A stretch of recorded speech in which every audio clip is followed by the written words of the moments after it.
Assalamualaikum warahmatullahi wabarakatuh. Perkenalkan, saya Alvin Rifki, NIM 111700073 dari kelas B Teknik Komunikasi Biologi. Ingin mempresentasikan poster saya yang berjudul Tekstur Bladed dan Mineralisasi Endapan Emas Epithermal Sulfidasi Rendah di Hishikari, Prefektur Kagoshima, Kyushu, Jepang. Berikut ada abstraknya. Endapan emas Hishikari terletak di timur laut Prefektur Kagoshima, Kyushu, Jepang.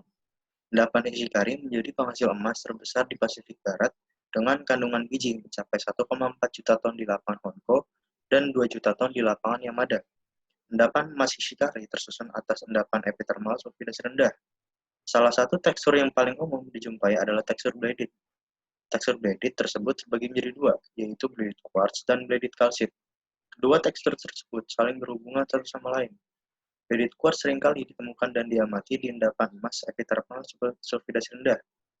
Bladed calcite mencirikan adanya zona pendidikan dari sistem epithermal aktif dan dapat dikaitkan secara langsung dengan mineralisasi emas. Di endapan emas Hishikari, distribusi tekstur dan inklusif fluida mengungkapkan hubungan serupa dengan proses presipitasi emas. Sebanyak 30 sampel bladed quartz dan 3 sampel bladed calcite telah diamati yang tersebar di beberapa zona urat endapan emas Hishikari. Berdasarkan hasil pengamatan dan studi literatur, bladed quartz merupakan bentuk semu dari platy calcite yang telah terlarut akibat dari pengisian celah oleh kuarsa di kerangka tekstur bladed sebelumnya. Bladed quartz ditemukan dalam jumlah besar di bawah zona emas high grade di sistem urat sehingga menjadi indikator proses pendidikan dan kunci utama sebagai ciri-ciri presipitasi efektif emas di endapan epithermal sulfidasi rendah. Pendahuluan. Endapan Hishikari terletak di distrik Hokukatsu, Prefektur Kagoshima, Kyushu, Jepang. Salah satu daerah penghasil emas terbesar di Pasifik Barat. Eksplorasi regional telah dilakukan oleh Metal Mining Agency of Japan pada tahun 1981. Produksi yang dilaksanakan sejak Juli 1985 hingga Maret 1996 memperoleh 74 ton emas. Gambar 1 merupakan peta lokasi endapan epithermal sulfidasi rendah di endapan Hishikari. Gambar ini saya peroleh dari Tohma tahun 2010 dan saya gambar ulang. Berikutnya ini ada gambar 2, yaitu peta sebaran urat-urat di endapan Hishikari, modifikasi dari Sekine dan kawan-kawan tahun 2002, Murata dan kawan-kawan tahun 2005, saya peroleh dari Tohma tahun 2010. Lalu saya gambar ulang kembali, sehingga menjadi lebih menarik. Lapangan di Hishikari terbagi atas 3 wilayah, yaitu ada Yamada Deposit, Honko Deposit, dan Sanchin Deposit, yang dibedakan berdasarkan uratnya. Kondisi geologi dari lokasi tambang tersusun atas batuan basement metasedimen yang berumur kapur dan batuan vulkanik quarter. Tekstur yang paling melimpah dalam urat endapan Hishikari adalah tekstur bladed, yang terdiri atas bladed quartz dan bladed calcite. Menurut Lindgren tahun 1933, Urashima 56, Simons, dan Brown tahun 90. Dalam poster ini akan dijelaskan bagaimana distribusi, keberadaan, dan struktur dari tekstur bladed, begitu juga dengan inklusif fluida yang terjadi di endapan emas epithermal sulfidasi rendah Hishikari, Kyushu, Jepang. Gambar 3 merupakan peta geologi daerah Hishikari, modifikasi Eto tahun 2002. Saya gambar kembali, sehingga menjadi lebih menarik. Terdiri atas mayoritas di sini terdiri atas satuan litologi batuan piroklastik. Lalu basementnya di sini merupakan metasedimen yang termasuk dalam Shimanto Supergroup. Hasil dan pembahasan. Berdasarkan studi ini, bladed quartz dikumpulkan dari 30 lokasi. Sampel dari bladed calcite 3 lokasi.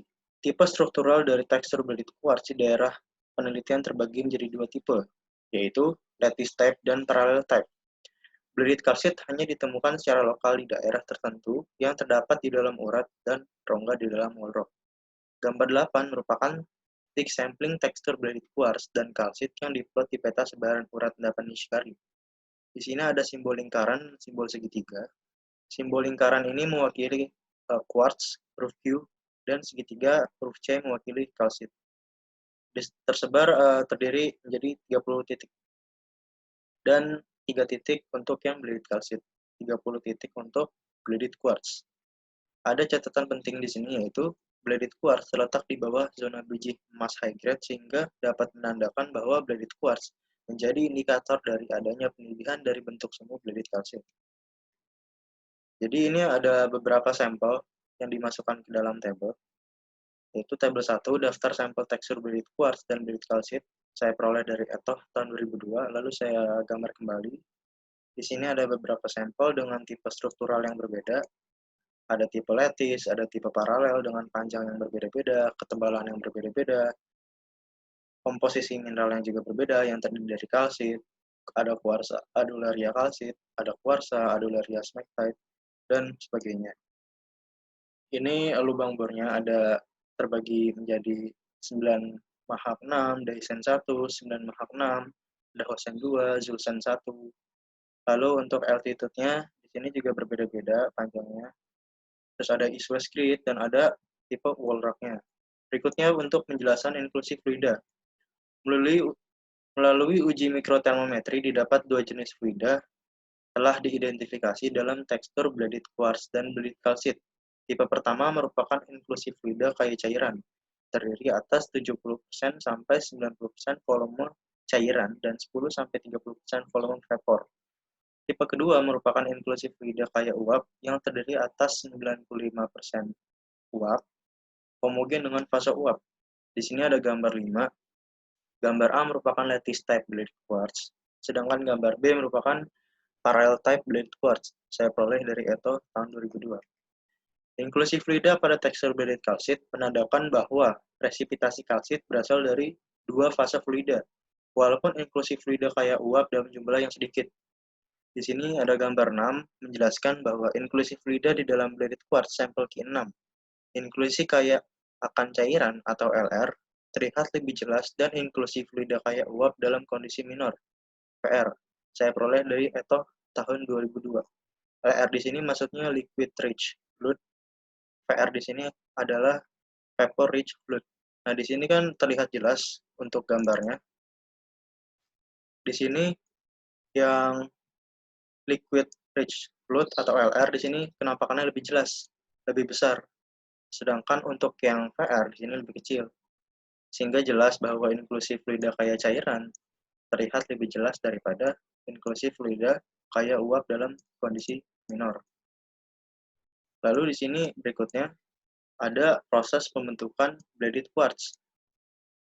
Terbagi menjadi 4 fase. Yang pertama ada bladed kalsit presipitasi dari fluida yang mengalami pendidikan untuk membuat kerangka lattice A1 atau paralel B1. Lalu proses yang kedua, adularia berbutir halus dan kuarsa akan terpresipitasi di permukaan tekstur bladed kalsit selama proses pendidikan A2, B2. Yang ketiga, bladed kalsit larut meninggalkan rongga di celah antara agregat-agregat adularia kuarsa yang diwakili oleh gambar A3, B3. Yang terakhir, pendinginan terus berjalan dan kuarsa akan terendapkan di antara celah-celah kosong akibat pelarutan kalsit yang diwakili oleh gambar A4 atau disebut sebagai plate-like interstices. Jadi di sini ada keterangan gambarnya. Untuk yang seperti jaring-jaring ini dia adalah kalsit, yang bentuknya seperti ini adularia, yang terakhir ada kuarsa. Dan di sini ada gambar 8. Gambar 8 ini mewakili distribusi bladed quartz dan biji emas high grade di zona urat Daisen 1 dan Hosen 2. Saya peroleh dari ETHOH tahun 2002 dan saya gambar kembali sehingga menjadi lebih menarik. Dari gambar ini terlihat jelas bahwa bladed quartz terletak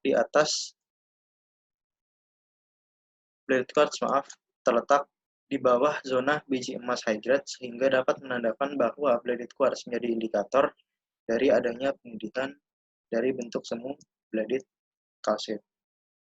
Oke, yang terakhir adalah kesimpulan. Oke, berdasarkan poster ini didapat kesimpulan sebagaimana yang telah dijelaskan, hubungan antara bladed kalsit dan bladed quartz di endapan emas Hishikari dan dapat ditarik kesimpulan bahwa keduanya terbentuk di zona pendidikan fluida dengan pembentukan bladed quartz melalui proses-proses berikut. Pertama, terjadi pengendapan bladed kalsit. Yang kedua, presipitasi adularia berbutir halus, kuarsa di permukaan tepian bladed kalsit. Yang ketiga, pelarutan dari bleeded kalsit menyisakan rongga di celah antara agregat-agregat adularia kuarsa. Dan terakhir, terjadi pengisian celah oleh kuarsa.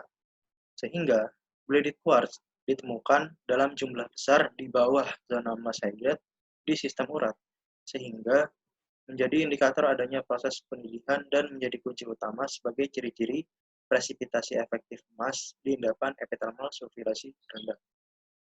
Berikut ada referensi yang saya gunakan.